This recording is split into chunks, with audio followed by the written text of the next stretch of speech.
네, 감사합니다. 예, 그 말씀과 기도가 충만한 한밭제일교회에 초청해 주셔서 감사하고요. 이 자리에 서게 해주신 하나님께 모든 영광을 돌려드립니다. 예, 저는 뇌과학을 연구를 하고 있고요. 오늘 제가 그 아가서 말씀을 중심으로 뇌과학이 어떻게 이 성경에 스며들어 있는지 그런 원리들을 나누고자 합니다. 예, 제가 말씀드리기 전에요. 제가 강의를 하면은 조금 있다가 의식을 좀 잃는 분들이 계세요. 예, 제 강의를 하다 보면. 근데 다 이해합니다. 제가 뇌과학을 하기 때문에 이게 수면이 뇌 건강에 되게 좋거든요.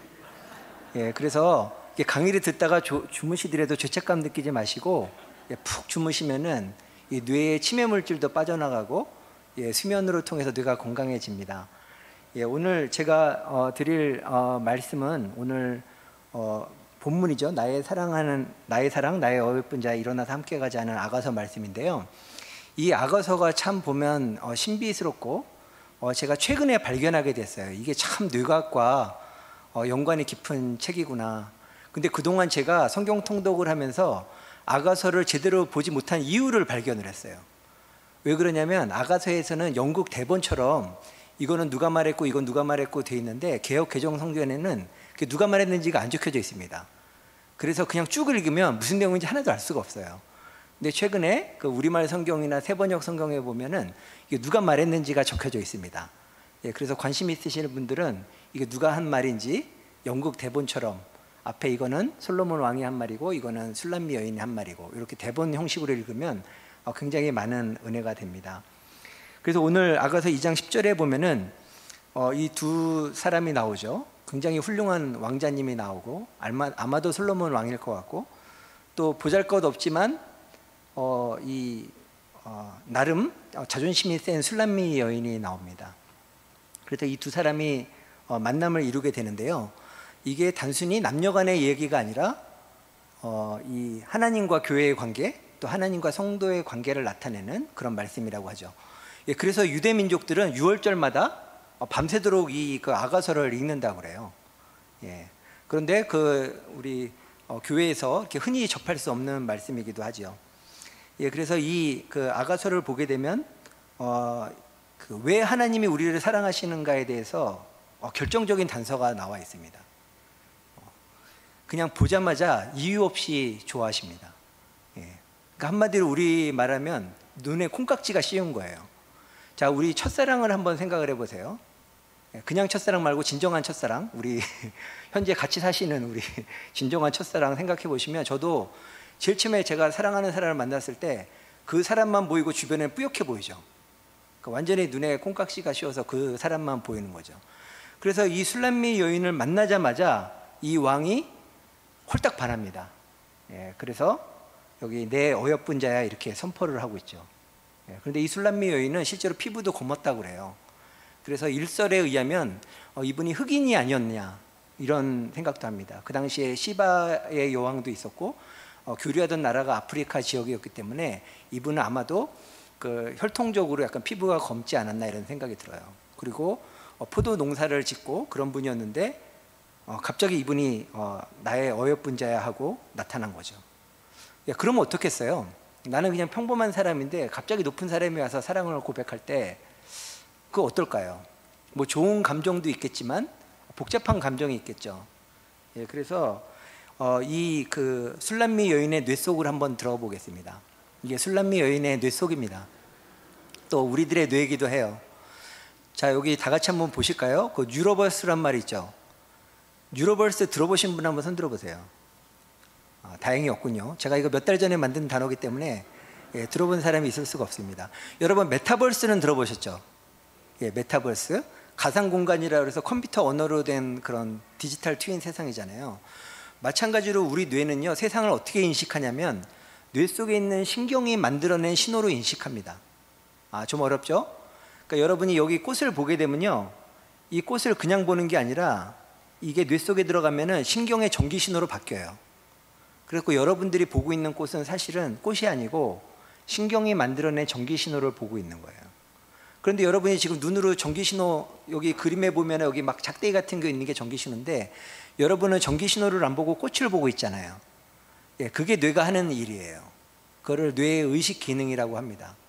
그래서 여러분들이 이 꽃을 보고 있다고 생각하지만 실제로는 그 뇌 속에서 다시 해석한 결과를 보고 있는 거예요. 그래서 뇌는 우리의 공간이나 시간이나 사람이나 감정이나 지식이나 모두 이렇게 신경의 전기 신호로 우리가 인식을 하고 있는 것입니다. 그래서 문제가 뭐냐면은 사실은 우리 뇌가 이 정보를 받아들이는 그런 것들이 사실은 이렇게 복잡하지 않고 단순해요. 예를 들면 우리 시각도 보면요, 시각이 3차원일까요? 2차원일까요?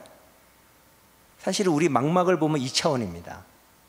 그런데 여기 그림을 보시면 A는 볼록으로 보이시고 B는 오목으로 보이시죠? 그 3차원이란 말이에요. 근데 그림은 분명히 2차원인데 여러분이 3차원을 보고 계신 거예요. 이게 바로 뇌가 하는 기능입니다. 그러니까 단순한 정보지만 이거를 다시 그 세상에 가깝게 바꿔주는 역할을 하는 거죠. 근데 A, B를 한번 뒤집어 볼까요? 이번에는 B가 그대로 뒤집었는데 B가 볼록으로 보이고 A가 오목으로 보이시죠? 그러니까 결국에 우리는 우리 뇌가 가르쳐준 대로 세상을 인식하고 있다는 증거가 되는 거예요. 사실은 이거는 오목도 아니고 볼록도 아닌데 이제 그림자의 위치에 따라서 여러분들이 이거는 오목, 이거는 볼록으로 인식을 하고 계신 거죠. 이거 조금 더 적극적으로, 이거 2차원 그림인데 돌리면은 3차원으로 보이시죠? 분명히 2차원 그림이었는데 방향에 따라서 이걸 3차원으로 인식을 하는 거죠. 그리고 그래서 우리가 바라보는 세상은 실제로 실제 세상이 아니고 이렇게 뇌가 해석해 준 세상입니다. 그래서 늘 우리가 아는 세상과 실제 세상과는 좀 차이가 있어요. 차이가 있기 때문에 그 차이를 계속 보정을 해줘야 되는 거죠. 그래서 우리가 우리 뇌가 어느 순간에 이거는 내 생각이랑 실제랑 다른데 이걸 깨닫는 순간이 있어요. 이제 그거를 이제 인지 부조화라고 합니다. 그 레온 페스팅거라는 사람이 얘기를 한 거죠. 근데 저도 수업 시간에 강의를 하고 나면은 이런 인지 부조화 형상을 학생들한테 느껴요.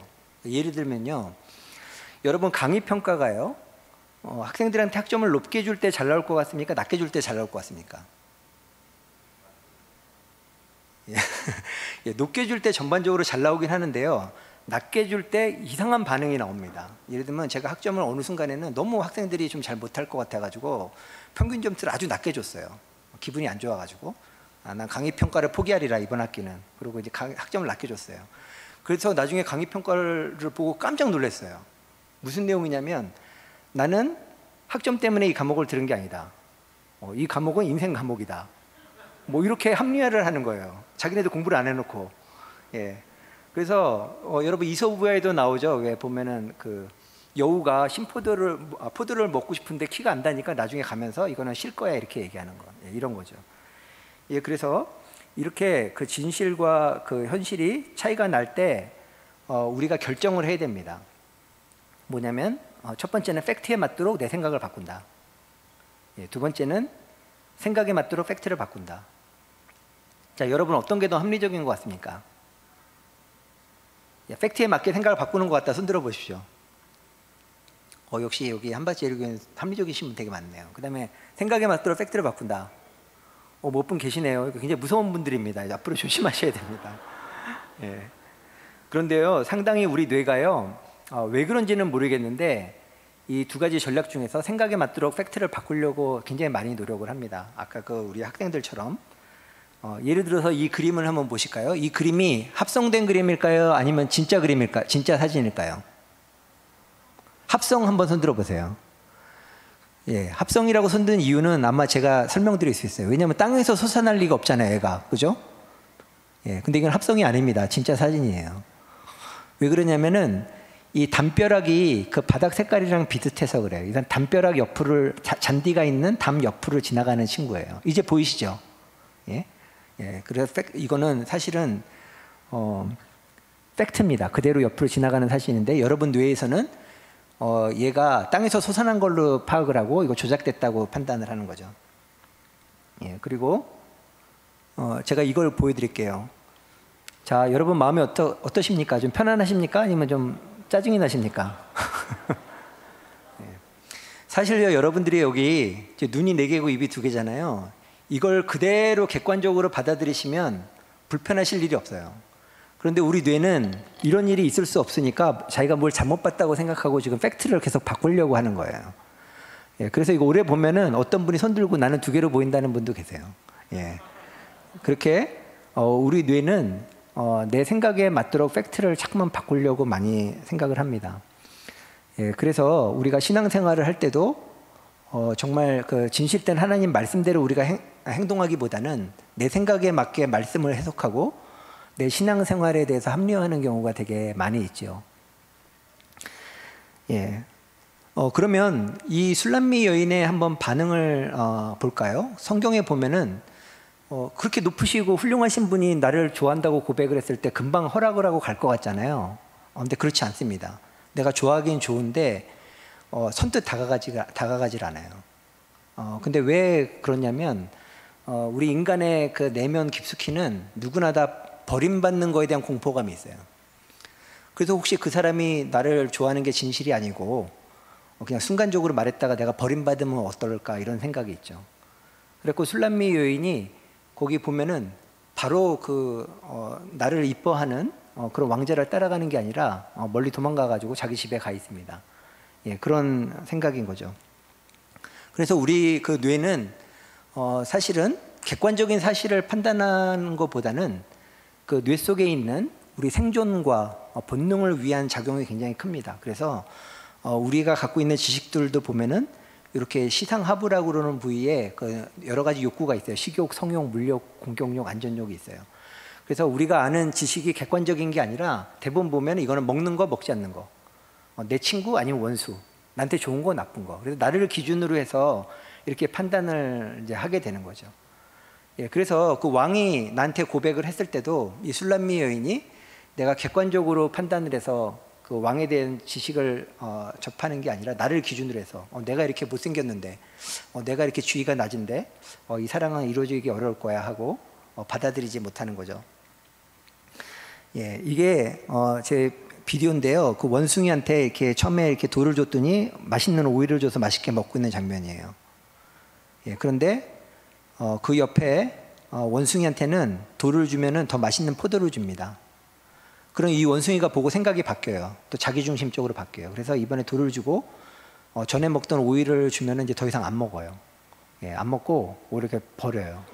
예. 그러니까 우리 뇌는요, 판단 기준이 다 자기중심적인 거죠. 그리고 제가 저렇게 받았으면 나도 받아야 되고, 그렇게 항상 비교를 하기 때문에 객관적인 판단이 어려운 거죠. 그래서 이 원숭이는 이제는 처음에는 식욕 모드였는데 이제는 식욕이 문제가 아니라 이제 분노 모드로 바뀌게 됩니다. 이제 계속 불평등하게 되니까 이제는 이제 그 철창을 이제 부시고 나오려고 이제 화를 내는 그런 장면을 나오게 되는 거예요. 예, 그럼에도 불구하고 그 술람미 여인은 그 왕은 끊임없이 구애를 합니다. 그래서 정말 놀라운 사실이 뭐냐면은 그 술람미 여인이 집으로 돌아왔는데 그 담장 밖에서 왕이 담장 밖에서 매달려서 구애를 하고 있어요. 어서 오세요. 문을 열어주세요 하고 이렇게 흔들고 있어요. 예, 그런데 이제 술람미 여인이 거기서 또 갈등을 합니다. 나오라 그러면 금방 나오면 되는데 계속 갈등을 하는 거죠. 예, 그래서 저도 사실은 그 크리스찬으로서 제가 초등학교 5학년부터 본격적으로 교회에 나갔는데 늘 그런 게 있었어요. 하나님께서는 저에게 진리의 말씀을 보여주시고 신앙의 길을 보여주셨는데 늘 이성적으로는 나의 생존, 그리고 나는 과학자인데 그런 생각을 많이 갖고 갈등을 많이 했습니다. 그래서 초등학교 때부터 굉장히 짓궂은 질문을 많이 했어요. 그 목사님 말씀 중에 뭔가 과학적으로 안 맞는 말씀이 나올 것 같았으면 그 예배 끝나고 목사님 찾아가서 따졌어요. 이게 지금 말이 안 되는 행동이죠. 그러니까 제가 기억나는 게 목사님이 그러셨어요. 이미 그 정말 인간의 이기심으로 말미암아서 지구의 그 하늘의 이온층이 깨져서 지구 온난화가 되고 있다, 그렇게 얘기를 하셨는데 제가 목사님 가서 따졌어요. 이온층이 아니라 오존층이다. 예, 그렇게 따졌어요. 예, 그리고 전도사님이나 이럴 때도 아니 믿는데 도대체 뭘 믿는 거냐? 무슨 증거가 있어야지 믿는 거 아니냐? 그때 전도사님은 아니다. 증거 없이 믿는 게 진정한 믿음이다. 저는 그렇게 생각 안 합니다. 믿음의 대상이 있어야 되는 거고 예수님이 살아계신 증거가 있어야 믿는 거지. 이렇게 따지다 보니까 이게 논쟁이 돼가지고 어느 순간 어떤 답을 제가 들었냐면 하나님이 없어도 믿는다. 하나님이 없어도 믿는 게 진정한 믿음이다. 이렇게 얘기를 했어요. 그래서 저는 근데 이해가 안 됐어요. 하나님이 없으면 안 믿는 게 그게 진실이지, 진정한 믿음이지 어떻게 하나님이 없는데도 믿느냐, 이런 갈등을 많이 했습니다. 예, 그래서 제가 이렇게 학문과 또한 신앙과의 그런 갈등을 많이 해서 그런 부분에 대해서 제가 먼저 나누겠는데요. 여기 그림에 나온 것처럼 뭐 하버드나 예일 대학이나 뭐 서울대학이나 진리라는 말이 들어갑니다. 예, 그리고 성경에는 진리가 너희를 자유케 하리라고 말하고 있죠. 그래서 많은 학문이 공통적으로 이 진리를 추구를 합니다. 근데 그 진리라는 게 라틴어로는 이제 로고스인데요. 로고스가 그 신, 하나님이라는 뜻도 있지만은 그 자연의 원리 뭐 그런 뜻도 있습니다. 그래서 과학에서는 이런 자연의 원리로서의 진리를 추구하는 거죠. 그리고 신앙에서는 우리를 구원하신 예수 그리스도가 알파와 오메가요 진리이시죠. 그죠? 이 두 가지가 늘 저한테는 그 술람미 여인이 갈등했던 것처럼 그런 갈등이 있었던 거죠. 근데 제가 그 어원을 찾아보니까 굉장히 재밌는 사실을 또 우리가 같이 발견하게 되었는데, 그 진리가 그 히브리어로 에메트거든요. 에메트. 그러니까 에가 히브리어 알파벳의 첫 번째고 메가 중간이고 트가 끝입니다. 그러니까 알파벳 순차로 보면 알파와 오메가가 되는 거죠. 그리고 믿음은 에무나인데 이 공통적인 어원이 아만입니다. 근데 아만이란 뜻이 진실이라는 뜻이에요. 팩트. 그래서 예수님께서 사실은 가장 많이 사용하신 말 중에 하나가 진실로 그런 거 말씀이잖아요. 당시에 사람들이 그 바리새파 교리, 그 율법에 그 얽매여 있을 때 예수님께서 하늘나라 복음을 전하시면서 진실로 그런 말을 굉장히 많이 하세요. 그러니까 그런 생각에 갇혀 있지 말고 팩트를 봐라. 그런데 그 바리새인들은 끝까지 그 팩트를 보지 못하고 진리이신 예수님을 발견하지 못했죠. 예, 그래서 그 아만이라는 어원이 진리와 믿음의 공통적인 그런 그 어원입니다. 그래서 진리나 믿음이나 사실은 진실에 근거를 한 것이다 하는 제가 결론을 얻게 되었어요. 그래서 기독교 세계관을 결과적으로 보게 되면은 우리가 보는 이 세상이 물리적인 영역이죠. 그리고 이 물리적인 영역을 창조하신 하나님이 계시다는 게 기독교적인 세계관입니다. 예, 그런데 프랜시스 베이컨이라는 사람이 얘기했죠. 그 아는 것이 힘이다라고 얘기를 했죠. 그건 뭐냐면 이 물리적 영역 내에서 우리가 깊이 지식을 알다 보면 그 지식이 굉장히 힘이 돼서 그게 산업에도 응용될 수 있고 교육에도 응용될 수 있고 발전할 수 있다는 원리예요. 그래서 이 아는 것이 힘이라는 이 모토에 힘입어서 근대가 시작이 되는 거죠. 이 사회가 이렇게 우리가 발전할 수 있는 사회가 된 거예요.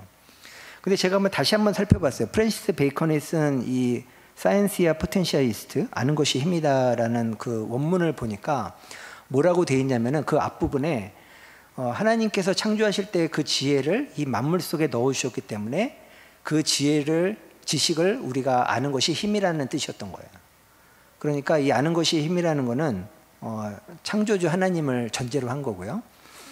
그리고 성경에서 말하는 창조주 하나님은 어떤 물질로 설명되는 존재가 아니라 스스로 있는 자란 뜻이죠.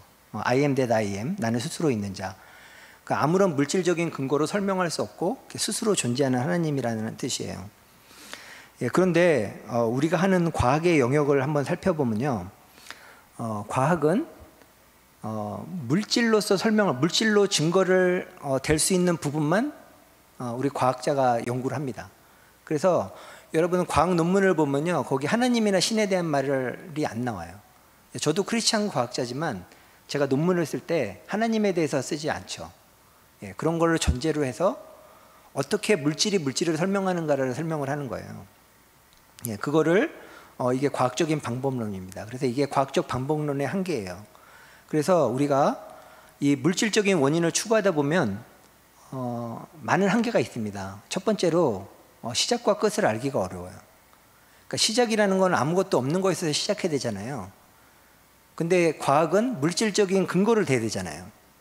그러니까 아무것도 없는 것에서 시작되는 그거를 알 수가 없어요.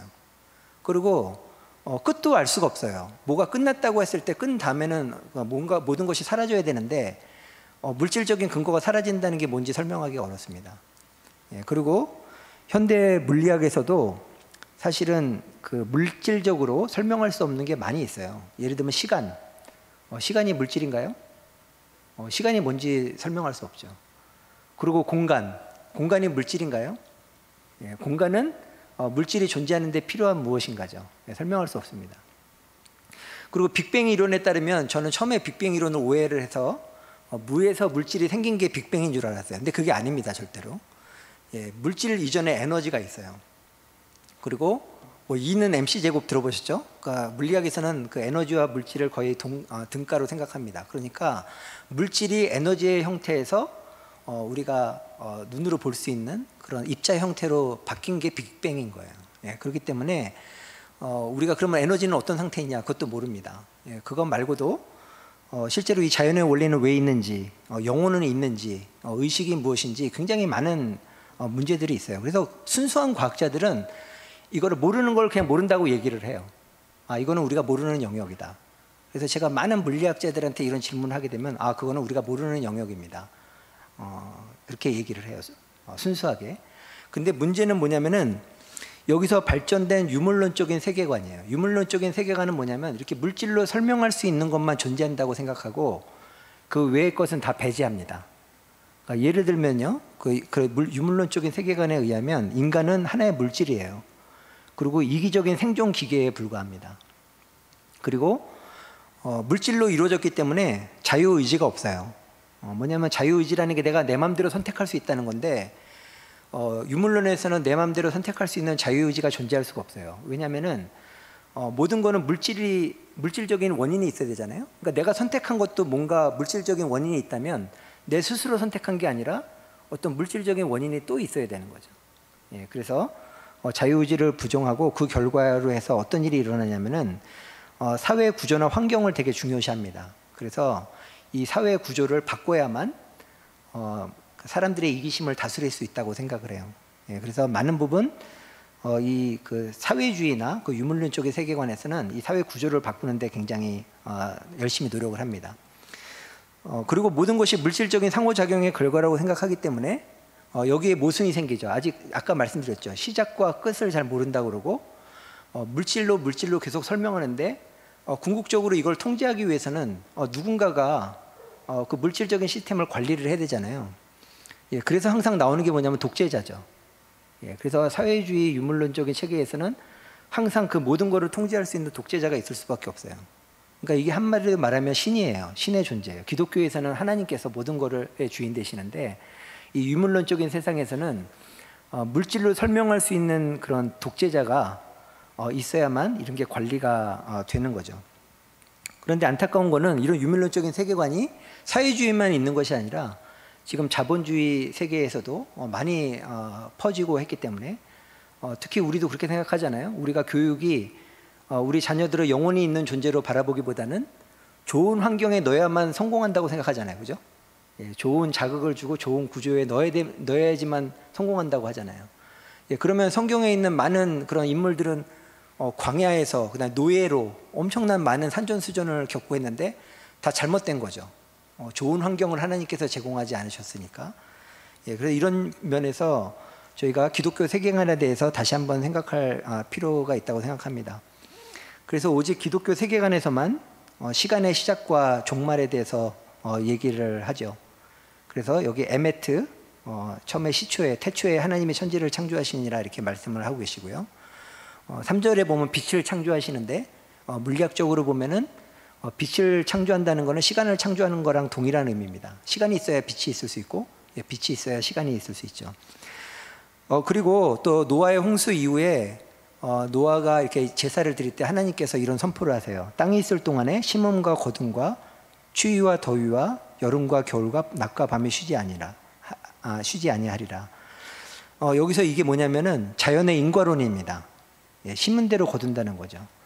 저는 성경 통독할 때마다 이 부분에 굉장히 많은 감동을 받아요. 과학자로서. 성경이 이 과학에서 말하는 인과론이 이 과학에서 나온 게 아니라 성경에서 나온 거구나. 우리가 심은 대로 거두고 여름과 겨울과 낮과 밤이 계속 일정하게 반복되는 이런 인과론인 거죠. 그리고 계시록에는 세상의 끝이 나오죠. 시간의 끝이. 밤이 없겠고 햇빛이 쓸데없으니 하나님이 그들에게 빛이심이라 이렇게 나와 있죠.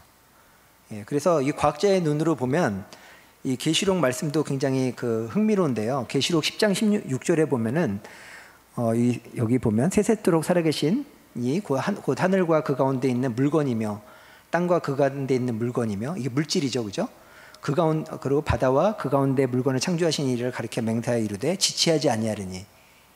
근데 당시 성도들한테 설명하기 위해서는 이게 지체하지 않는다고 해석이 됐는데, 이게 원문이 무슨 뜻이냐면은 time exists no more, 시간이 사라진다는 뜻이에요. 그러니까 세상 끝에 시간이 없어지는 시기가 옵니다. 예, 그렇게 표현을 하고 있어요. 그래서 이게 정말 이게 그 과학으로 설명이 안 되는 것들이 많이 설명이 되고 있구나, 높은 차원에서 그렇게 생각을 할 수가 있는 거죠. 예. 그래서 우리가 저는 이제 과학자로서 지금 그런 갈등이 없어요. 이 성경과 이 과학이 같이 우리가 하나님 만드신 인과론에 관한 거라서 제가 이렇게 교회에서 강의할 때나 일반인한테 강의할 때나 내용이 똑같습니다. 예. 다만 이제 일반인 강연에서는 이 성경 말씀이나 이제 예수님에 대해서는 말씀을 안 할 뿐이지 내용이 똑같은 거죠. 예. 그리고 두 번째로 여기 보면은 그 왕자가 술람미 여인한테 이렇게 얘기합니다. 바이툼에 있는 나의 비둘기여, 은밀한 곳에 숨은 나의 비둘기여, 그 사랑하는 모습을 나에게 보여주세요. 그대의 고운 목소리를 들려주세요. 이렇게 얘기를 합니다. 그래서 여기 보면은 이 정말 그 은밀한 곳에 숨어 있는 그 술람미 여인을 찾아가 가지고 이렇게 고백을 하는 장면이죠. 그리고 여기서 우리가 알 수 있는 거가 뭐냐면은 하나님이 술람미 여인을, 그러니까 우리 사람들을 자유의지가 있는 존재로 인정한다는 거죠. 그러니까 능력 있는 사람이면 술람미 여인을 그냥 나의 여인으로 만들 수도 있어요. 예, 조종할 수도 있고 강제로 할 수도 있는데, 하나님께서 태초에 인간을 창조하실 때부터 선택할 수 있는 자유의지를 주셨어요. 예, 하다못해 선악과를 먹을 수 있는 그런 자유도 주시고, 또 하나님을 선택할 수 있는, 하나님 편에서 사거나 떠날 수 있는 권리까지도 주신 거죠. 그래서 이런 그 자유의지가 있는 존재로서 그런 내용들이 그 아가서에 나와 있다는 것이 참으로 이제 흥미로운 거죠. 예, 그래서 우리가 자녀를 교육할 때 이거를 잊지 말았으면 좋겠습니다. 우리 자녀가 보기에는 정말 수동적이고, 아까 그 학부모님이 그 눈빛이 전혀 영혼이 있는 것 같지 않고 막 이렇게 생각할 수도 있는데, 그렇지 않은 거죠. 하나님께서는 우리 자녀들을 자유의지가 있는 존재로서 만들었습니다. 그래서 그 어린 왕자의 생택쥐빼리에 보면 뭐라고 나와 있냐면은, 아이들에게 대항을 보여주어라. 예, 그러면 그들이 스스로 배를 만들 것이다, 이렇게 말을 합니다. 그래서 우리 자녀들한테 정말 좋은 목표들을 보여주고 스스로 선택하게 하는 게 크리스찬 교육이라고 저는 생각을 합니다. 예, 그렇지 않고 어떤 강제적인 구조 속에, 틀 속에 넣어서 여기서 계속 반복 학습을 하게 하는 것은 유물론적이고 기계론적인 생각이라는 거죠. 그래서 하나님이 얼마나 그 사람을 갖다가 인격적으로 대우하시는가 보면은, 우리 믿음의 조상 아브라함을 초대하실 때도 나타납니다. 그 아브라함을 그냥 강제로 이렇게 생각을 이렇게 바꿔서 로봇까지 조종하신 게 아니라, 창세기 15장 5절에 보면은 밤에 바깥으로 데려나가서 하늘의 별들을 보여주십니다. 그러면서 이게 그 별을 봐면 네 자손이 이렇게 될 거야, 얘기를 하는 거죠. 여기서 말하는 그런 아름다운 별들이 바로 여기 앉아 계신 성도들이죠, 그죠? 아브라함은 근데 그 뜻을 제대로 파악하지 못했지만 그거를 믿었어요. 하나님께서 나에 대해서 굉장히 좋은 계획을 갖고 계시는구나. 예, 그래서 그 아브라함이 여호와를 믿으니 여호와께서 그의 의로 여기시고, 이렇게 얘기를 하셨죠. 그래서 이게 성경에서 나오는 그 이신칭의 교리가 여기서 나오는 거죠. 예, 그래서 조금 있다가 이제 10월 31일이 되면 이제 종교개혁 주일이 되잖아요. 예, 그래서 종교개혁의 두 가지 사상이죠. 이신칭의, 그 다음에 만인제사장설. 예, 이게 이 성경에 나와 있고, 이 창세기만 나와 있는 게 아니라 이 아가서에도 나와 있는 거죠. 예, 그냥 강제로 끌고 가는 것이 아니라 계속 구애하는 하나님, 그리고 그 술람미 여인이 스스로 결정할 때까지 기다려주시는 하나님에 대해서 이렇게 나와 있는 거죠. 그리고 또 만인 제사장설, 그게 결국에는 옛날에는 사제들만, 성전의 대제사장들만 이렇게 하나님을 만나는 것이 아니라, 이제는 예수 그리스도의 십자가 사랑으로 말미암아서 모든 사람이 하나님을 만나게 됐잖아요. 예, 그래서 그 아가서에 나의 어여쁜 자야, 나와 함께 가자, 그렇잖아요. 그 나와 동행하자, 이렇게 얘기하는 거에 또 만인 제사장설이 들어있다고 생각을 할 수 있습니다. 그래서 제가 이제 실험을 해봤어요. 이게 쥐 실험인데요. 제가 보통 이런 실험을 합니다.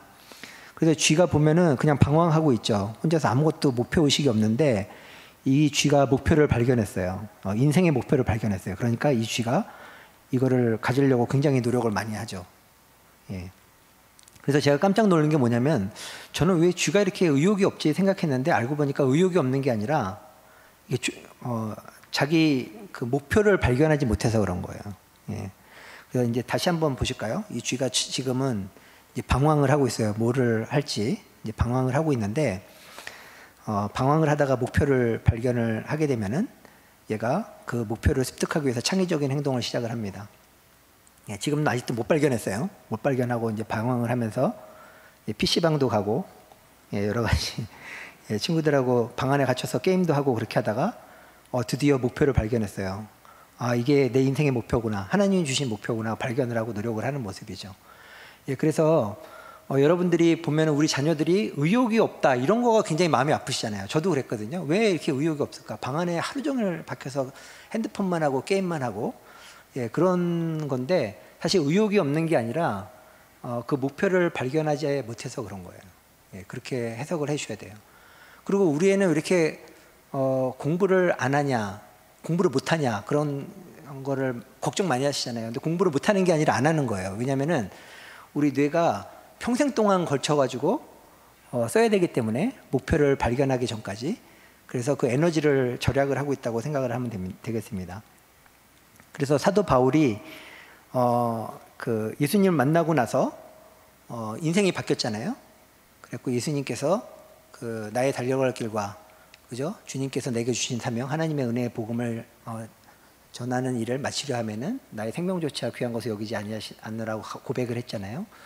이렇게 성경과 말씀을 통해서 목표를 발견하는 게 굉장히 중요합니다. 그래서 그 목표를 발견해서 한번 성공을 하잖아요. 그러면 뇌에는 도파민 신경이 작용을 해가지고 그 방법을 기억을 합니다.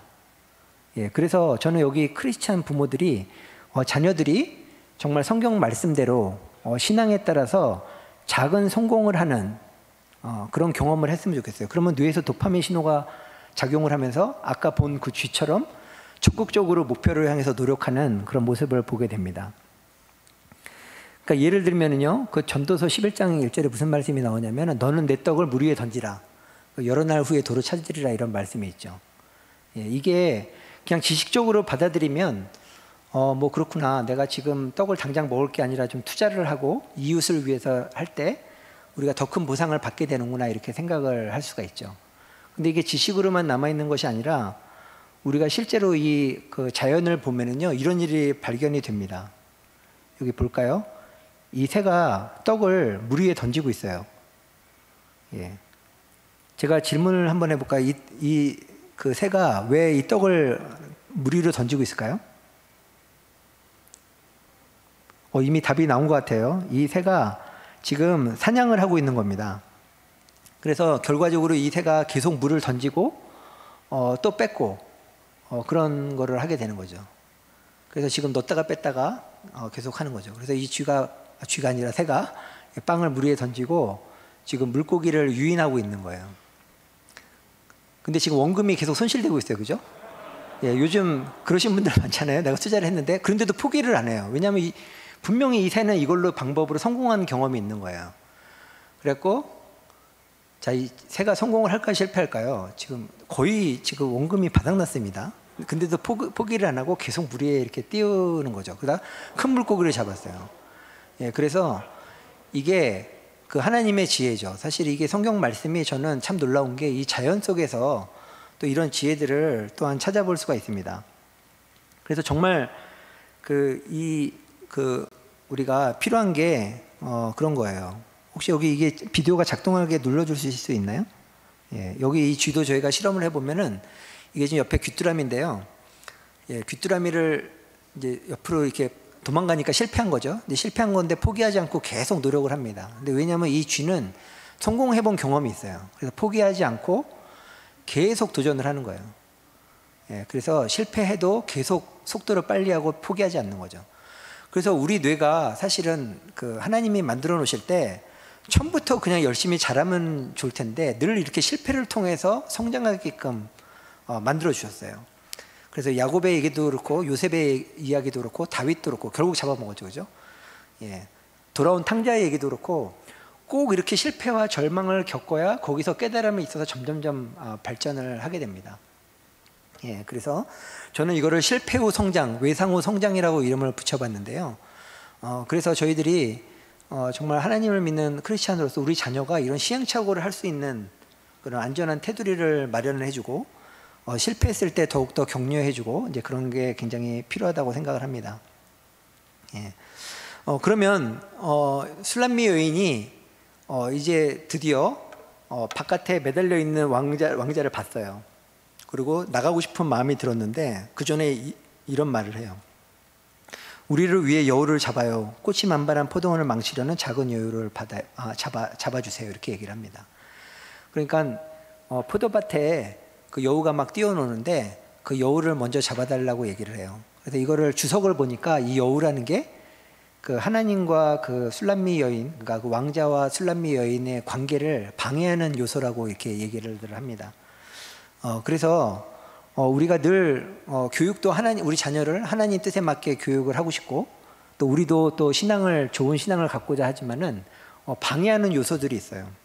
그래서 제가 이 뇌과학적으로 그 방해하는 요소가 뭔가를 생각을 해봤더니 우리가 정말 인생 경험, 하나님이 주신 그런 경험과 시험과 이 인생 속에서 성공하는 경험을 하고 하면은 발전이 있는데 우리 생활 중에 그 도파민 신경을 직접 자극하는 물질들이 있어요. 예를 들면 게임이라든지 술이라든지 담배라든지 이렇게 자극적인 것들을 하게 되면은 바로 도파민 신경이 자극이 돼요. 예, 그래서 그걸 반복하게 하는 거예요. 그래서 우리가 술, 담배, 게임 뭐 이런 거 한 장소와 방법과 대상을 계속 기억하고 반복하게 하는 거죠. 예, 이게 신경과학적인 원리입니다. 그래서 이 쥐는 중독에 빠진 쥐예요. 이 쥐도 한번 클릭해 주시겠어요, 화면도? 이 쥐는 보면은요, 더 이상 그 보상이 없어요. 예, 보상이 없는데, 보세요. 귀뚜라미가 없고 그냥 자석이죠. 보상이 없어요. 없는데도 계속 쫓아다니죠. 그리고 이제는 움직이지도 않는데 계속 반복해서 왔다 갔다 하는 거예요. 제가 옛날에 이랬어요. 초등학교 때 계속 학교하고 집하고 왔다 갔다 했어요. 계속 반복만 했어요. 습관적으로. 예, 가서 우유랑 빵 먹고 집에 오고 이렇게. 예, 숙제도 안 하고 이렇게 반복하는 행동을 하는 거죠. 그래서 우리 뇌가요, 에너지를 절약하기 위해서 이런 행동을 많이 합니다. 이 쥐가요, 이렇게 의미 없는 반복 행동을 얼마나 할까요? 예, 하루 종일 합니다. 예, 하루 종일. 그러니까 이게 무서운 거죠. 그러니까 세상에 대해서 우리가 지식을 얻고 적응해 나가야 되는데 이렇게 계속 중독된 상태가 있게 되면은 의미 없는 행동을 반복하게 되는 겁니다. 예, 없는데도 계속 왔다 갔다 하는 거죠. 예, 그래서 우리가 사실은 이 그 뇌에 있는 그 도파민 신경은 정말 좋은 겁니다. 우리가 어떤 일을 성취했을 때 더 잘할 수 있게 하는 성공의 지름길이에요. 근데 이 도파민 신경이 잘못 자극이 되면은 중독이 되는 거죠. 그리고 우리가 범죄를 저지를 수도 있어요. 왜 바늘도둑이 소도둑 된다 그러잖아요. 예, 마찬가지로 그렇게 될 수가 있습니다. 그래서 우리가 그 뇌의 이런 원리를 잘 파악한다 그러면 먼저 그 살을 빼는 다이어트 같은 경우에 뇌과학의 원리를 설명할 수 있죠. 그러니까 뭐냐면은 그냥 굶는 거는 뇌가 원하지 않아요. 왜냐하면 배고프니까 원하지 않아요. 근데 굶는 게 보상이 되게 해야 돼요. 칭찬을 받아야 되는 거죠. 그래서 요즘 굉장히 효과적인 다이어트가 뭐냐면은 내가 뭘 먹었는지를 적어내고 그 규칙을 잘 지키면은 마구마구 칭찬해주는 다이어트가 최고로 효과가 좋습니다. 예, 부부끼리 한번 해보십시오. 예, 부부끼리. 근데 부부끼리 잘 안 되죠. 오히려 막 살 빼면은 막 이렇게 핀잔 주죠. 하나도 안 빠졌다 그러고 그러면 안 됩니다. 예, 서로 부부가 격려해주면은 다이어트를 잘할 수가 있어요. 그리고 게임이나 핸드폰 중독 같은 경우에도요. 아까 제가 말씀드렸잖아요. 이거를 정말 그 바꾸는 능력이 굉장히 중요해요. 그러니까 우리가 기독교 교리에서 참 회개가 되게 중요하잖아요. 뭔가 잘못된 길로 가고 있을 때 돌이키는 게 중요합니다. 그래서 탕자가 굉장히 잘한 일이 뭐냐면은 그런 잘못된 생활이 있을 때 회개하고 돌아온 거예요. 그래서 그 돌아오는 순간이 굉장히 중요합니다. 예, 그래서 우리 자녀들이 이제 방 안에서 게임을 하고 있잖아요. 주말에나 이렇게 하거나 카톡을 게임이나 핸드폰을 하고 있잖아요. 그럼 우리 거실에 나와서 정말 부모가 참고 또 참고 이렇게 하다가 좀 그냥 거의 분노가 지수가 계속 올라가죠, 그죠? 올라가다가 이제 자녀가 화장실 가거나 물 먹으러 잠깐 나왔을 때 그걸 참아야 되는데 못 참고 부르잖아요. 너 일로 좀 와봐 하고 부르죠. 너 여기 좀 앉아봐. 그러고 그 다음부터 이제 잔소리를 시작하는 거죠. 네가 이래서 어떻게 세상을 적응하겠냐, 너 이러다 망한다, 뭐 협박도 해보고 다 해보죠. 그러면 자녀의 뇌가 배우는 게 뭘까요? 부모의 말씀을 잘 들어야 되겠다는 걸 배우는 게 아니라 거실에 나오면 안 되겠다 하는 걸 배웁니다. 예, 그렇게 학습을 합니다. 뇌는 여기 위험한 장소구나. 그래가지고 될 수 있으면 부모가 없는 장소에 가서 하기 시작을 합니다. 예, 그러면 이거를 뇌과학적인 원리를 활용하면 어떻게 될까요? 자녀가 나왔을 때 잔치를 벌이는 거죠. 그러니까 정말 내가 평생 만나고 싶었던 손님을 만난 것처럼 잔치를 벌이고 용돈도 살포하시고 맛있는 것도 보내고 하시면은 거기서 시간을 5분 있을 걸 10분 정도로 더 그렇게 우리가 보상을 받으면서 있으면 뇌가 뭘 배우냐면 여기도 괜찮구나. 그래서 그렇게 바꾸는 능력을 배우게 됩니다. 예, 그래서 요즘은 그 회사나 이런 여러 가지 산업이나 발전에 있어서도요, 이런 바꾸는 능력이 굉장히 중요합니다. 어떤 회사가 습관적으로 어떤 목표를 계속 성공했다고 해서 그거를 고집하다가는 곧 망합니다. 예, 그래서 이렇게 회사의 발전, 그런 리더십 강조에서는 그 회계를 되게 강조를 해요. 이게 기독교에서만, 우리 교회에서만 회계를 강조하는 게 아니라 회사에서도 늘 회계해야 된다 이렇게 얘기를 합니다. 그리고 회개를 한 이후에는 우리는 어떻게 해요? 예수님의 그런 모델을 따라가서 성화되는 과정을 거치잖아요. 그러니까 회사도 마찬가지예요. 굉장히 성공한 새로운 회사의 롤모델을 따라서 내가 벤치마킹을 하고 따라가야 돼요. 예, 그래서 요즘은 회사 리더십 가면은 마치 부흥회하는 것 같습니다. 회개하십시오. 돌이켜야 됩니다. 롤모델을 따라가야 됩니다. 뭐 이런 성화의 과정에 대해서 얘기를 하기도 하죠. 예, 그리고 직장 내 성범죄도 마찬가지입니다. 이게 성범죄가 참 이해가 안 되는데 자주 일어나는 이유는 조금씩 성공한 경험들이 넘어서 어느 순간에는 이게 사건으로 터지는 거예요. 우리가 작은 말 한마디, 작은 행동 하나가 이게 뇌에 계속 보상이 되면서 강화학습이 되는 그런 결과로 되는 거죠. 예, 그리고 아가서의 이제 그 결말 부분에 다가가가지고요, 이제 그 술람미 여인이 그 왕자를 받아들입니다. 겉으로 그래요, 이제는 우리 같이 행복하게 살아야하고 받아들여요. 그런데 술람미 여인의 꿈속 장면이 나와요. 그 꿈속을 보니까 술람미 여인이 꿈속에서 가만히 보니까 꿈속에서 깨어 있어요. 그래서 이게 참 신경과학적으로도 참 중요한 사실인데, 그 관찰자 의식이라는 거거든요. 우리 꿈속에서 보면 우리 스스로를 우리 관찰할 수 있잖아요. 예, 그런 관찰자 의식에 대한 이런 신경과학적인 원리가 아가서 5장에 나옵니다. 근데 꿈속에서 보니까 신기한 게 뭐냐면 여전히 왕자님이 바깥에서 두드리고 있어요, 문을. 그러니까 나는 왕자님을 받아들였다고 생각하는데 술람미 여인의 은밀한 곳에서는 아직도 그 왕자를 받아들이지 못한 거예요. 예, 그래서 이 술람미 여인이 그 문을 밖으로 나가 보니까 꿈속에서 왕자님이 없어요. 그래서 굉장히 방황하고 절망하고 어려워하는 모습들이 많이 나오는데, 이 장면이 요한계시록에도 나오죠. 사도계의 성도들을 향해서 예수님께서 말씀하시죠. 내가 문 밖에서 두드리노니 내가 문을 열면 내가 너희와 들어가서 먹고 너희는 나와 더불어 마시리, 뭐 이렇게 생활하리라, 이렇게 얘기가 나오시잖아요.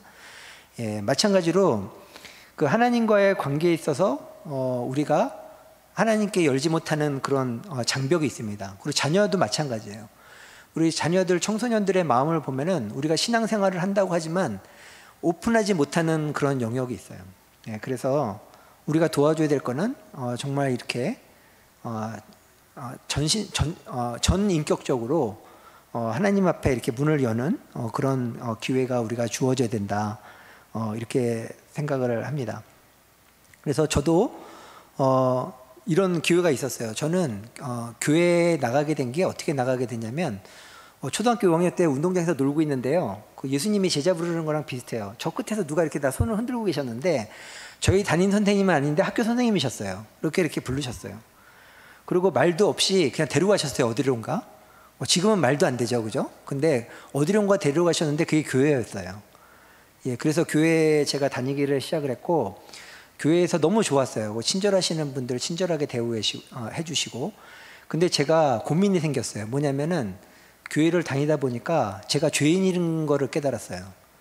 그랬고 마음속에 야, 내가 죄인이라 결국에 지옥에 가겠구나, 그런 생각이 들었어요. 그래서 교회 어렸을 때 5, 6학년 때 오랫동안 교회를 다녔지만 제가 죄인이라는 생각을 갖고 있었거든요. 근데 어느 날 그래서 그 고민이 너무 심해져서 저희 어머니한테 고백을 했어요. 저희 어머니도 같은 시기에 교회를 나가셔서 제가 교회를 다니긴 하는데 저는 지옥 갈 것 같다. 너무 괴롭다. 그랬더니 어머님이 지옥을 안 간다는 거예요. 예수님을 믿으면 예수님을 믿으면 지옥을 안 가고 천국을 간다는 거예요. 그래서 그게 제가 그 이신칭의 교리를 처음 듣고 그때 많이 회개를 하고 본격적으로 예수님을 믿게 된 게 그러니까 이제 중학교 때부터 이제 믿게 된 거죠. 그래서 결국에 이 아가서에서 꿈속에서 나를 관찰하는 능력, 이게 굉장히 저는 교육학적으로도 중요하다고 생각합니다. 요즘 많이 나오는 말이 메타인지라는 말이에요. 뭐냐, 스스로 관찰할 수 있는 능력이에요. 그래서 내 뇌가 지금 어떤 욕구 상태에 있는지, 뭐 중독 상태에 있는지 이런 거를 관찰할 수 있는 능력이 굉장히 중요하다는 거죠. 그런데 이 성경에서 많은 그 성경의 인물들이 결과적으로 깨닫게 된 거는 뭐냐면은 세상에 많은 그런 고난과 그런 것들을 겪다가 그 하나님의 시각에 대해서 눈을 열고 나의 관점이 아니라 하나님 시점에서 나의 마음을 보게 된 거죠. 그래서 이게 다윗의 고백인데요. 여기 보면은 굉장히 그 뇌과학적으로 메타인지를 잘 표현하는 말이 나와요. 하나님이여 나를 살피사 내 마음을 아시며 나를 시험하사 내 뜻을 아옵소서. 내게 무슨 악한 행위가 있나 보시고 나를 영원한 길로 인도하소서. 여기 보시면은 그 나를 살펴달라고 하잖아요. 그러니까 나의 마음을 내가 객관적으로 살펴봐 주십시오 하고 부탁을 하는 장면이죠. 그래서 저는 우리 성도님들과 우리 자녀들이 만약에 이런 기도를 할 수 있는 수준에 오른다. 하나님의 관점에서 우리의 마음을 살펴보고 우리가 하나님 앞에 문을 열지 못한 부분이 있다면 여는 이런 일들이 많이 있었으면 좋겠습니다. 그래서 제가 지금까지 말씀드린 내용들을 정리를 하면은 하나님의 관점을 이해하고 우리가 하나님의 뜻을 아는 많은 방법들이 있습니다. 저는 과학자로서 하나님께서 이 자연 속에 주신 그런 자연 계시의 내용도 있고요. 그 다음에 성경의 말씀이 있고요. 그 다음에 실제로 역사 속에 예수님께서는 우리 실체를 가진 하나님이시잖아요. 역사 속에 오셨고, 그리고 또 교회를 통해서 여기 보면은 믿음이라는 거는 막연한 개념인데 A 집사님이 믿는 하나님과 B 집사님이 믿는 하나님이 보면 내용이 같아요. 이거를 전문용어로 상호 주관성이라고 합니다. 그러니까 예를 들어서 그 사랑이라는 개념은 잘 설명할 수가 없어요. 내가 아들을 사랑하는지 안 사랑하는지 잘 알 수가 없어요. 근데 다른 사람들이 보니까 저런 행동을 하는 거 보니까 사랑이 있는 것 같아.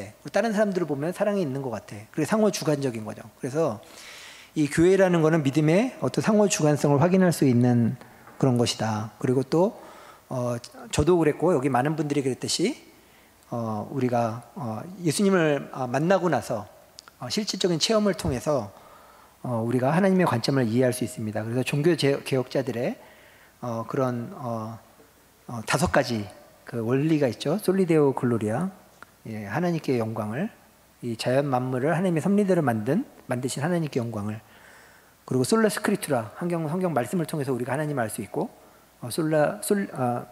솔루스 크리스투스죠. 오타죠. 솔루스 크리스투스. 그 다음에 교회 믿음을 통해서 솔라 피데, 솔라 그라시아, 이런 과정을 통해서 하나님을 이해하는 방법들이 있습니다. 그러면 우리가 하나님의 관점에서 그러면 우리가 자녀들을 어떻게 교육할 것인가, 그 원리를 말씀드리고자 합니다. 첫 번째는 내 이웃 사랑하기를 내 몸과 같이 사랑하라 하는 말씀이죠. 그래서 저는 처음에 뇌과학적으로 이 말씀이 참 이해가 안 됐어요. 왜냐하면 사람은 이기적이거든요. 그래서 다른 뇌를 객관적으로 사랑할 수가 없어요. 근데 여기 힌트가 있습니다. 내 몸과 같이 라는 말이 있죠. 그래서 이게 그 뇌 영상 사진인데요. 이 그 아픈 사람의 뇌와 그 아픈 사람을 바라보는 사람의 뇌를 보니까 이 몸이 아픈 부분은 아픈 사람한테만 이렇게 활성화되지만 공통적인 부분이 있었어요. 뭐냐면 마음이 아픈 부분이 같이 활성화되는 것을 알 수가 있습니다. 그래서 이거는 뭐냐면은 그 사랑하는 사람을 바라볼 때 마치 그 내 몸과 같이, 내 몸이 아픈 것 같이 동시에 같이 아픈 거를 볼 수가 있었어요. 예, 그리고 이건 중국 동물원에서 있을 사건이었는데 그 수의사가 이 뱀의 밥으로 쥐를 2마리를 넣어줬어요. 그랬더니 한 마리를 물고 있는데 다른 한 마리가 뱀을 공격하는 거예요. 그래서 마치 내가 공격당하는 것처럼 뱀을 공격하는 거예요. 굉장히 위험한 행동을 하는 거예요. 자, 제가 질문하겠습니다. 이 쥐 어떻게 됐을까요? 자, 손 들어 봅시다. 한 마리만 살았다. 2마리 다 살았다. 되게 믿음이 좋으시네요. 예. 2마리 다 살았습니다. 근데 왜 살았냐면은 이걸 보는 수의사가 감동을 해갖고 뱀을 때리고 2마리를 구출해 줬어요. 예. 예. 그래서 이렇게 감동이 있게 되면은 예, 이게 정말 감동적인 거죠.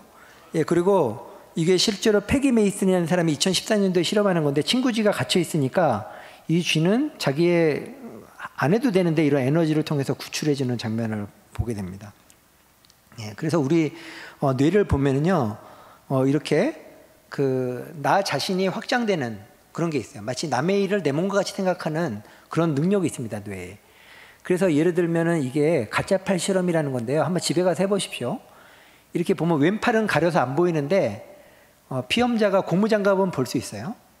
그리고 진짜 팔하고 고무장갑을 이렇게 간질간질하는 걸 보여주면요, 뇌가 착각을 합니다. 이 고무장갑에서 간질간질하는데 이게 내 몸으로 신호가 들어오네. 그래서 어느 순간에 이 피험자가 고무장갑을 내 몸의 일부로 생각하기 시작을 해요. 그래서 이거를 어느 정도 한 5분 정도 한 다음에 이 고무장갑을 망치나 이렇게 칼로 이렇게 찌르려고 하잖아요. 그럼 이 사람이 고무장갑을 들고 도망가요. 왜냐하면 이거 내 몸의 일부니까. 예. 이렇게 뇌에는요, 나의 개념이 확장될 수가 있어요. 그래서 예수님이 이웃을 그냥 사랑하라고 하지 않고 신명기 말씀대로 내 몸과 같이 사랑하라고 했잖아요. 그러니까 우리가 이웃을 내 몸과 같이 생각하면 사랑할 수가 있습니다.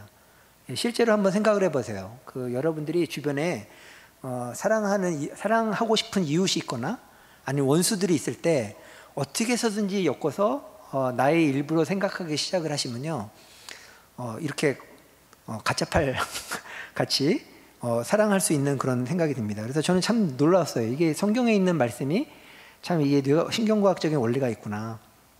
그리고 마태복음 5장 44절에는 더 불가능한 얘기가 있죠. 그 뇌는 나의 적을 원수로 생각하면 그 기억이 오래 남아서 평생 동안 그 원수를 기억하고 보복하려고 합니다. 그래서 마키아벨리가 얘기했죠. 그 원수가 회개하더라도 살려두지 말고 다 죽여라, 이렇게 얘기합니다. 그래갖고 옛날에 삼국지나 여러 가지 보면은 아무리 자기 배신했던 사람, 한 번 배신했던 사람은 다시 안 쓰죠. 예, 그런데 우리 성경에는 마태복음 5장 44절에 원수를 사랑하라, 너희를 박해하는 자를 위하여 기도하라, 이렇게 말씀을 하고 계시죠. 이건 또 무슨 이유일까? 보니까 뇌 건강에 가장 안 좋은 게 분노더라고요. 우리가 분노의 말을 하고 하다 보면은 여러 가지 스트레스 호르몬이나 그 남성 호르몬, 아드레날린 이런 게 증가하는데 걔네들이 면역력을 감소시켜요. 예, 그래서 우리가 질병에 취약하게 하고 우리 몸을 망가뜨립니다. 예, 그런데 그 네이처지에 무슨 논문이 나왔냐면 분노와 사랑신경이 서로 이웃이라는 걸 알았어요. 자, 이게 소리가 들리시나요? 예, 소리를 좀 켜주시죠. 그리고 이 쥐가 지금 소리가 잘 안 들리는데요. 예, 소리를 틀어주시면 이게 뭐냐, 분노신경이에요.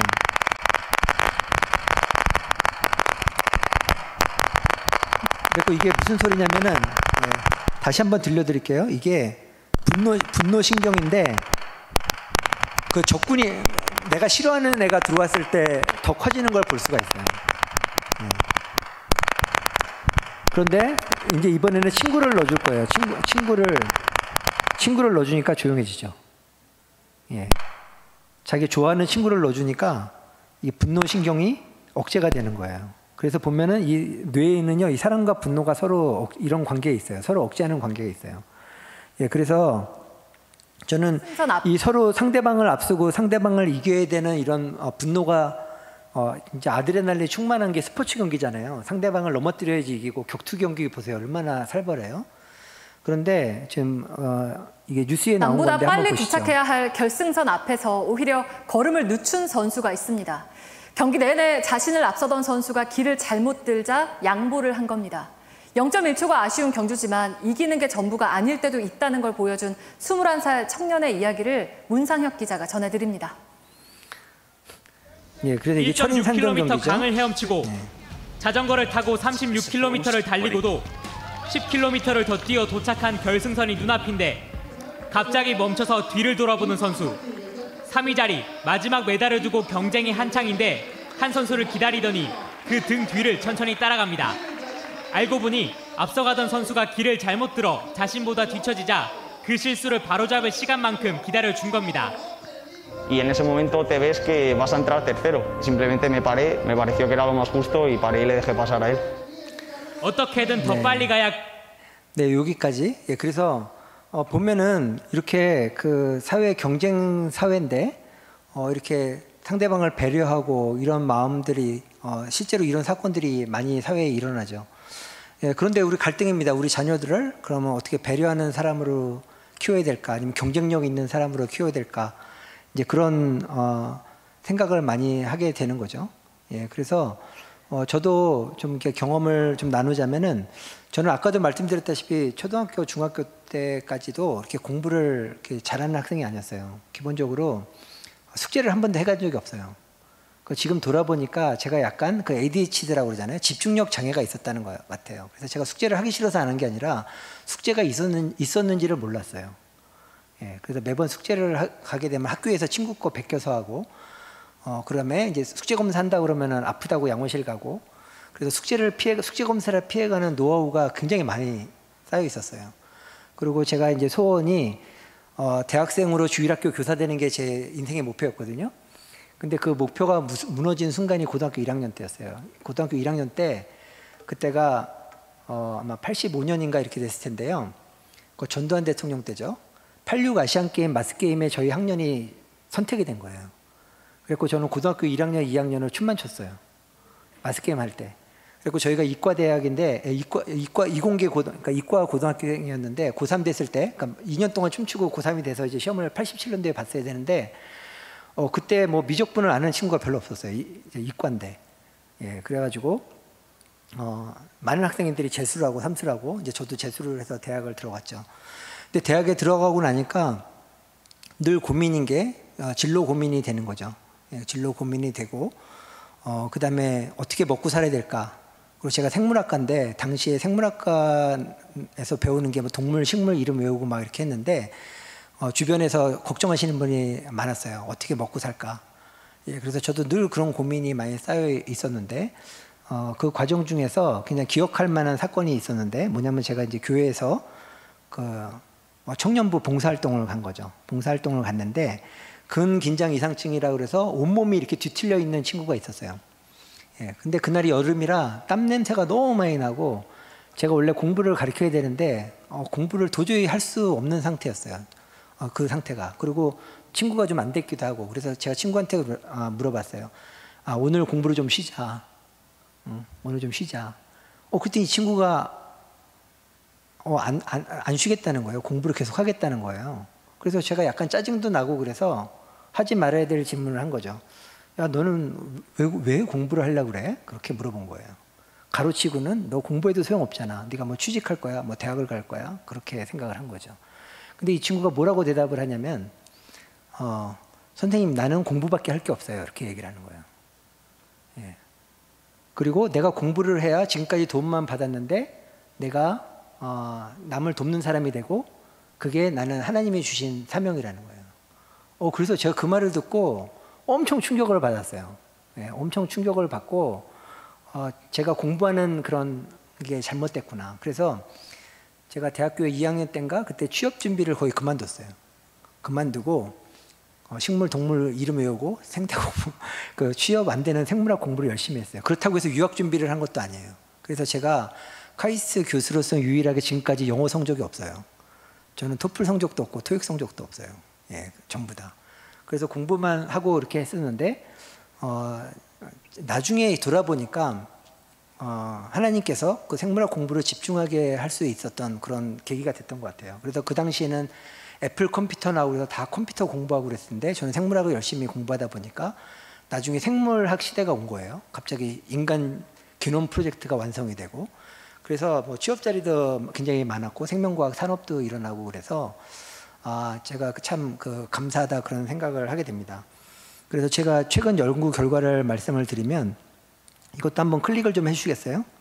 예, 왼쪽이 뭐냐면은 그 근긴장 이상증 생쥐예요. 예, 클릭을 해주시면은 못 움직이죠. 이렇게 누워 있어 못 움직이죠. 그래서 이 쥐는 이렇게 계속 평생 동안 누워 있어야 돼요. 근데 오른쪽 클릭해 보시죠. 저희가 개발한 약을 먹게 되면은 이 쥐가 이렇게 걸어 다닐 수 있게 돼요.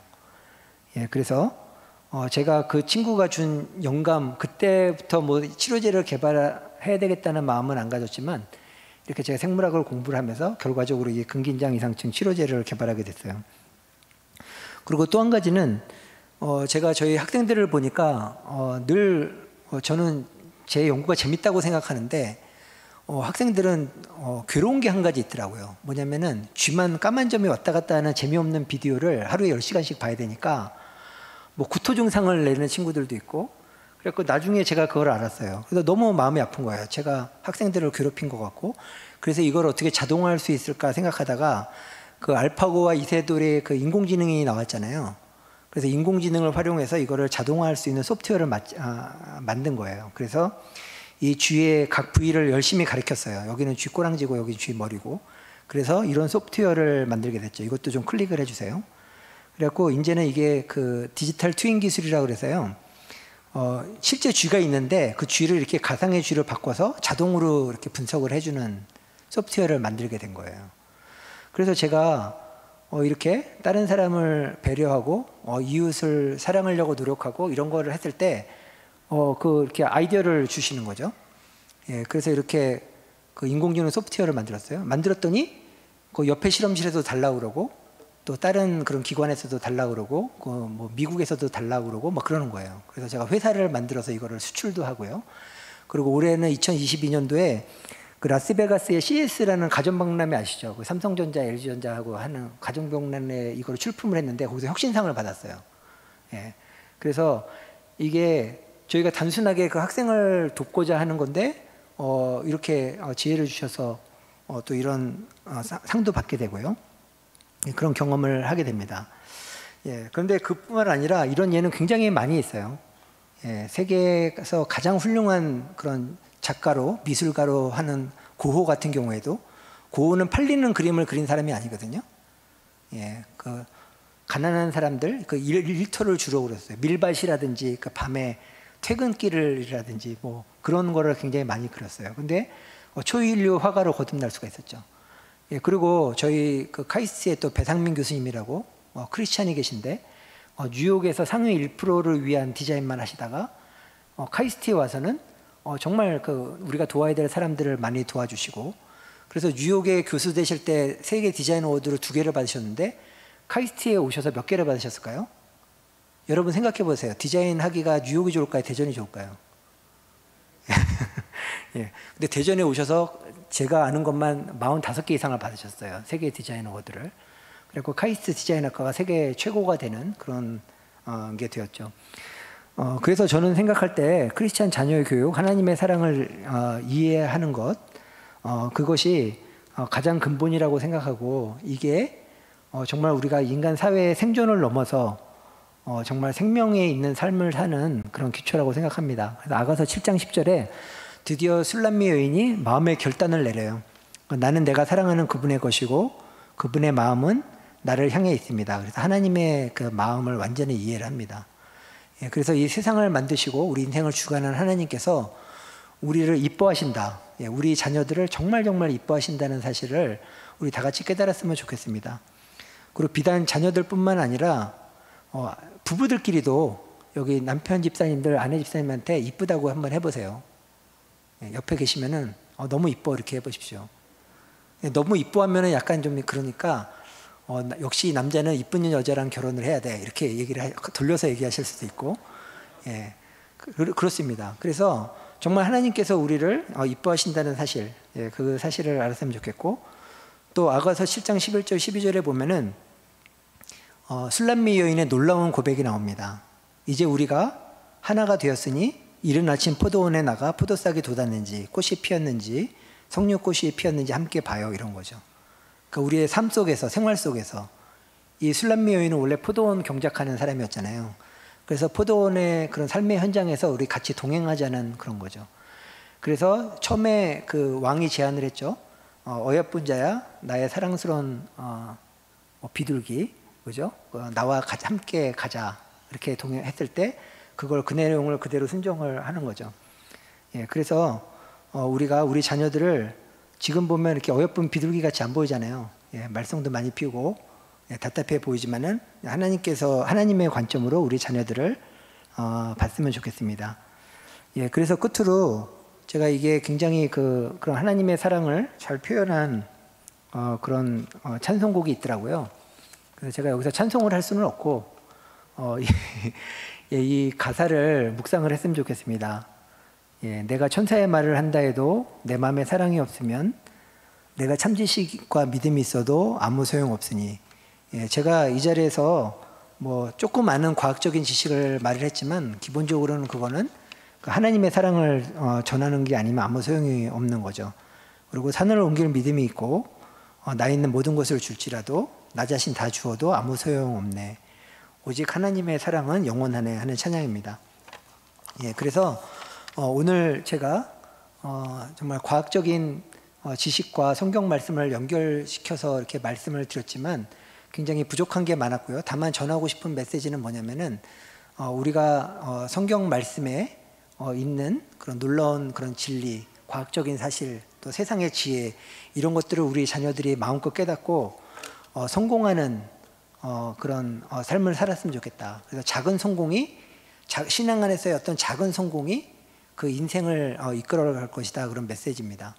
예, 그렇지 않으면 우리 자녀들은 유물론적으로 살거나 불가지론자로 살거나 혹은 그냥 바리새인들처럼 머릿속에서 그냥 종교적인 관념만 갖고 살다가 인생을 마칠 것입니다. 그래서 여기 계신 성도님 여러분 혹시 아직도 그 하나님께 마음을 열지 못하신 분이 있다면 이 시간 그렇게 마음속으로 하나님께서는 콩깍지가 씌워서 무조건 지금 달려오시니까 내가 문을 열겠습니다. 이런 고백을 하셨으면 좋겠습니다. 다 같이 기도하시겠습니다. 사랑과 은혜의 하나님, 우리를 사랑하여 주시고 우리의 하나님 되어주셔서 감사합니다. 오늘 강의 중에 세상의 헛된 지식을 전한 것이 있다면 기억에서 지워주시고 오직 하나님 사랑과 이웃사랑의 은혜만이 우리의 마음속에 충만하게 새겨주시옵소서. 하나님이 없다고 하는 유물론적인 세상 속에서 한밭제일교회 성도들과 그 가정과 그 자녀들을 보호하사 하나님과 늘 동행하게 하시고 말씀과 기도 가운데 열매 맺는 풍성한 삶으로 인도하여 주시옵소서. 예수 그리스도 이름으로 기도합니다. 아멘.